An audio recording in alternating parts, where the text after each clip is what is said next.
Assalamualaikum warahmatullahi wabarakatuh. Hai semuanya, perkenalkan nama saya Aprilia Karini.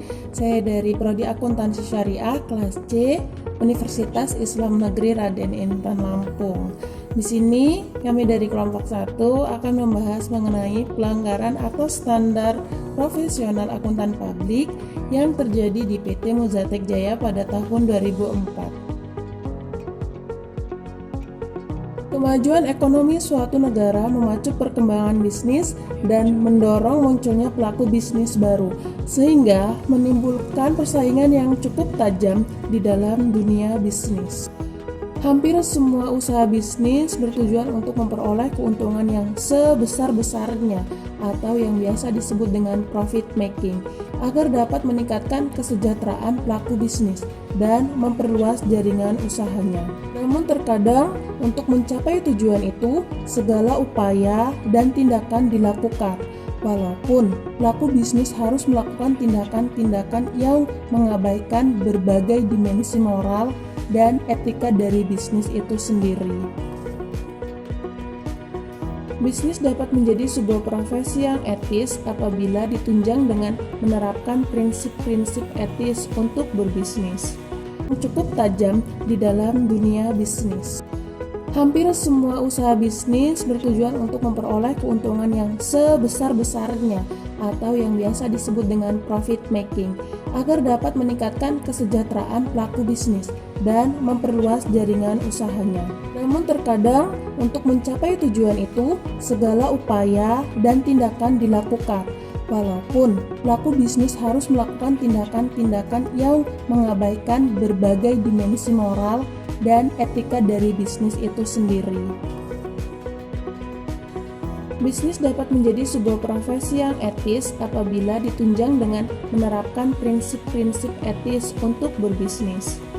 Prinsip-prinsip etis dalam berbisnis adalah merupakan suatu hukum yang mengatur kegiatan bisnis semua pihak secara fair dan baik, disertai dengan sebuah sistem pemerintahan yang adil dan efektif dalam menegakkan aturan dari bisnis tersebut. Dalam prinsip ini terdapat tata cara yang ideal dalam pengaturan dan pengelolaan bisnis yang memperhatikan norma, dan moralitas ini juga menunjang maksud dan tujuan dari kegiatan bisnis yang dilakukan. Materi selanjutnya akan dijelaskan oleh rekan saya, yaitu Brigita. Sekian, terima kasih. Assalamualaikum warahmatullahi wabarakatuh. Nama saya Brigita Meriana, NPM 1851030077. Di sini saya akan menjelaskan tentang kode etik. Kode etik yaitu harus diterapkan di berbagai profesi dan harus diterapkan di setiap individu. Di setiap individu harus menerapkan suatu kode etik yang telah ditetapkan oleh pemerintah. Dalam akuntansi, kode etik harus diterapkan karena fungsi dari akuntansi adalah untuk menggunakan informasi tersebut yang akan dipakai oleh suatu pemangku pebisnis, yaitu kode etik akan diterapkan di suatu pebisnis yang akan diterapkan dengan berdasarkan kepentingan yang oleh banyak pihak yang terlibat dengan perusahaan.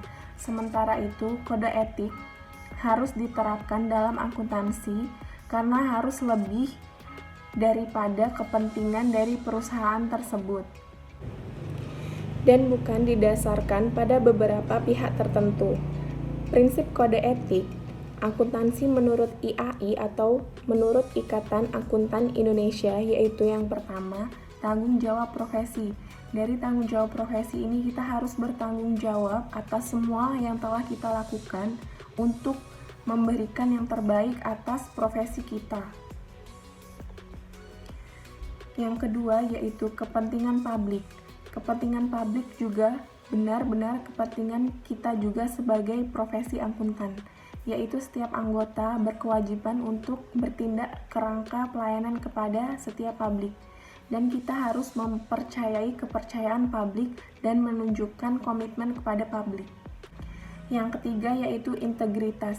Integritas ini untuk memelihara kepercayaan dan meningkatkan kepercayaan setiap publik. Setiap anggota harus memenuhi tanggung jawab dengan integritas setinggi mungkin sebagai profesi akuntan. Sekian dari Kode Etik. Assalamualaikum warahmatullahi wabarakatuh. Perkenalkan, nama saya Izzy Ayu Paksi dari kelas Akuntansi C NPM 1851030064. Selanjutnya saya akan melanjutkan tentang materi yang akan kami sampaikan. Keempat, objektivitas. Setiap anggota harus menjaga objektivitasnya dan bebas dari benturan kepentingan dalam pemenuhan kewajiban profesionalnya.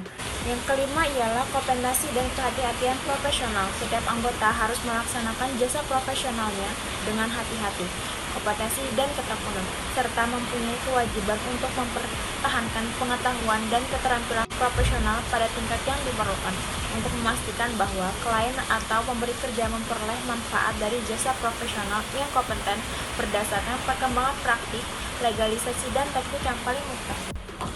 Yang keenam yaitu kerahasiaan. Setiap anggota harus menghormati kerahasiaan informasi yang diperoleh selama melakukan jasa profesional dan tidak boleh memakai atau mengungkapkan informasi tersebut tanpa persetujuan kecuali bila ada hak.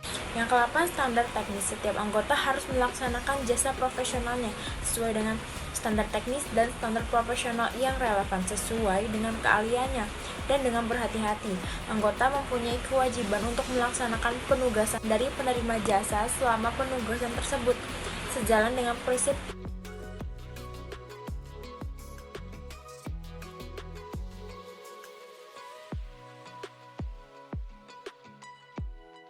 Assalamualaikum warahmatullahi wabarakatuh. Perkenalkan, nama saya Kiki Widyastuti. Di sini saya akan menguraikan materi yang sebelumnya dibahas oleh rekan saya Izzy Ayu Paksi. Profesi akuntan merupakan profesi yang memiliki standar profesionalisme yang tinggi. Bagi pihak yang berprofesi sebagai akuntan, maka harus terikat dengan kode etik dan mematuhi standar profesional akuntan. Bagi para akuntan, sudah menjadi hal yang sangat sering dan wajar untuk dihadapi terkait dengan kondisi-kondisi yang berpotensi melanggar standar profesional akuntan atau suatu kondisi yang dianggap dilema. Adapun istilah dari pengertian profesional adalah suatu tanggung jawab yang untuk bertindak melebihi dari sekedar kepentingan pribadi, melainkan kepentingan hukum dan peraturan dari masyarakat. Bagi akuntan publik, mereka mengakui adanya tanggung jawab kepada klien, masyarakat, dan rekan praktisi, termasuk perilaku yang terhormat, meskipun hal tersebut merupakan pengorbanan diri mereka sendiri. Alasan utama untuk mengharapkan tingkat perilaku profesional yang tinggi oleh profesi adalah yaitu sebagai kebutuhan akan kualitas jasa dari kepercayaan publik untuk jasa yang telah mereka berikan, bukan memandang dari siapa individu yang telah membuat jasa tersebut. Sekian, terima kasih. Wassalamualaikum warahmatullahi wabarakatuh.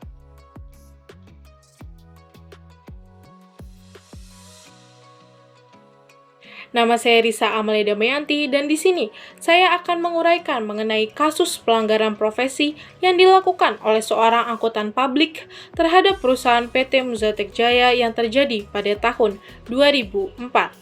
Dalam kasus yang terjadi, seorang akuntan publik yang bernama Dr. Andes Petrus M. Winata dari kantor akuntan publik Winata dan rekan secara sengaja telah terbukti melakukan kerjasama dengan kliennya dalam rangka merekayasa laporan keuangan dari perusahaan PT Muzatek Jaya.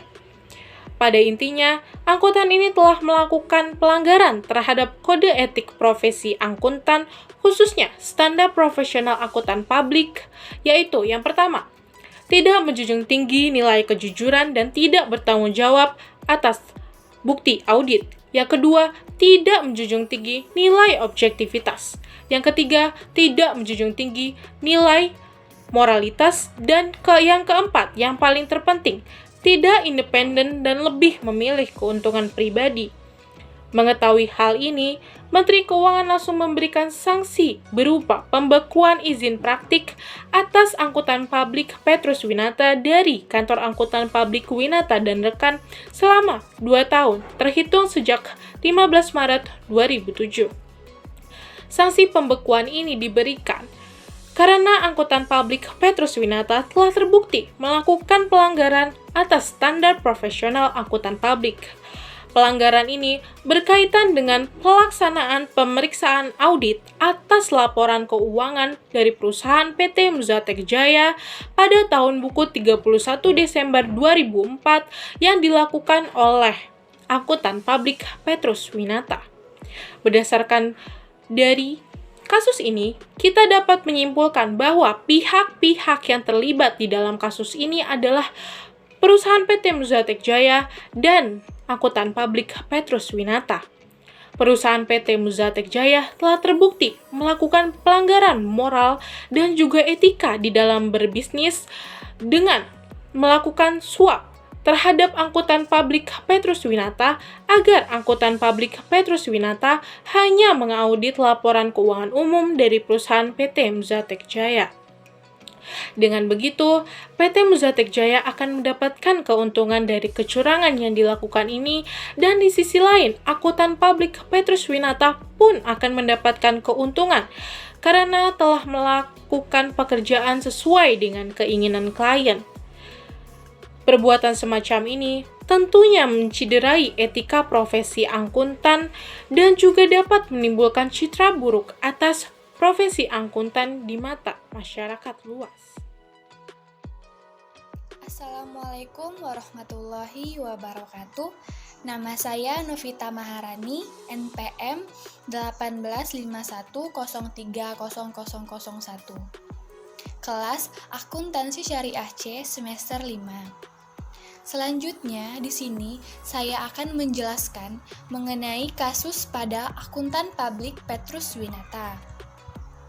Petrus Winata adalah auditor independen, yaitu auditor profesional yang menyediakan jasa kepada masyarakat umum, terutama dalam bidang audit atas laporan keuangan yang disajikan oleh kliennya pada PT Muzatek Jaya.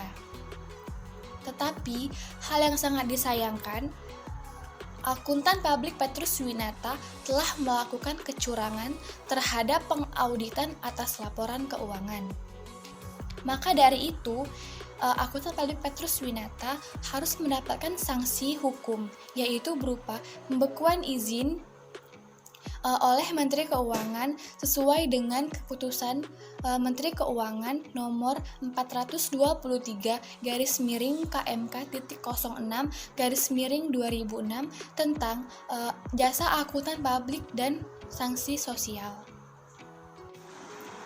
Akuntan publik tersebut juga dilarang memberikan jasa atestasi, termasuk jasa audit umum, review, audit kinerja, dan audit khusus, serta dilarang menjadi pemimpin rekan atau pemimpin cabang KAP, tetapi tetap bertanggung jawab terhadap jasa-jasa yang telah diberikan, serta wajib memenuhi pendidikan profesional berkelanjutan atau PPL.